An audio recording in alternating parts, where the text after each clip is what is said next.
Hello friends, good evening everyone. आप सभी का स्वागत है आपके अपने यूट्यूब चैनल की कॉन्सेप्ट पर। तो आज का जो हमारा टॉपिक होगा वो है 3.2 से।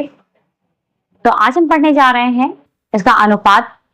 देखिए किस तरीके से निकाला जाता है अनुपातिक विभाजन। सवाल हमसे क्या पूछ रहा है? सवाल पूछ रहा है कि अनुपातों A1 A2 A1 बटा A2 B1 बटा B2 और C1 बटा C2 की तुलना कर ज्ञात कीजिए कि निम्न समीकरण युग्म द्वारा निरूपित रेखाएं एक बिंदु पर प्रतिच्छेद करती है।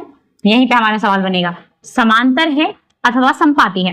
मतलब ये एक सवाल है और इसमें हमें ये तीनों चीजों में से किसी एक चीज का होना जरूरी है। जिस तरीके से आपके सामने यहाँ फॉर्मूला लिखा हुआ है, अगर A1 बटा A2 बराबर नहीं होगा B1 बटा B2 के, तब ये क्या होगा? प्रतिच्छेद करती रेखा हो जाएगी। अगर A1 बटा A2 बराबर है B1 बटा B2 और बराबर है C1 बटा C2, अगर ये तीनों एक दूसरे के बराबर है तो ये समपाती होगा। अगर ये A1 A2 और B1 B2 बराबर है और B1 B2 C1 C2 बराबर नहीं है तो ये हो जाएगा समपाती रेखा।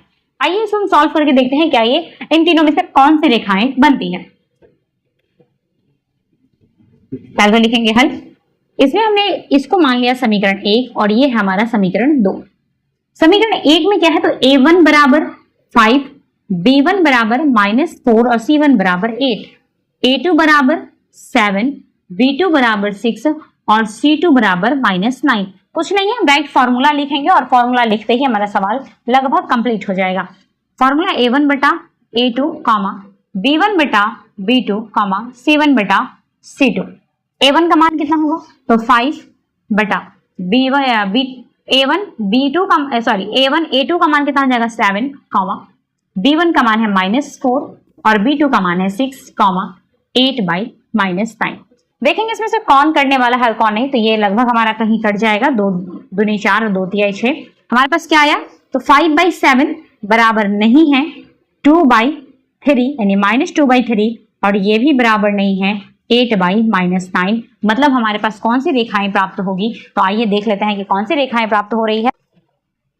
और ये रेखा कौन सी रेखा होगी? तो ये रेखा हो जाएगी हमारे पास कौन सी रेखा? क्या बनेगी? क्या पूछ रहा है कि यह रेखाएं एक बिंदु पर प्रतिच्छेद करती है, यानी एक बिंदु पर प्रतिच्छेद करती है, या समपाती है या समांतर है। तो यहां लिखेंगे एक बिंदु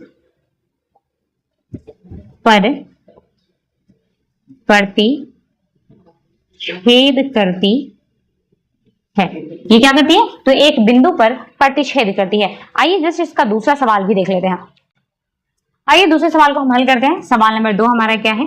तो सवाल नंबर 2 में भी वैसे लिखेंगे A1 बराबर 9, B1 बराबर 3 और C1 बराबर 12, A2 बराबर 18, B2 बराबर 6 और C2 बराबर 24। A1 बटा A2 B1 बटा B2 C1 बटा C2। मान इसका रख देते हैं 9/18 3/6 12/24। इसे डिवाइड करके देख लेते हैं। 9 इकाई 9, 9 दूनी 18, 3 इकाई 3, 3 दूनी 6, 12 इकाई 12, 12 दूना 24। क्या आया हमारे पास? 1/2 इज इक्वल 1/2 मतलब तीनों एक दूसरे के बराबर है। तो हमारे पास क्या प्राप्त होगा? तो प्राप्त क्या होगा?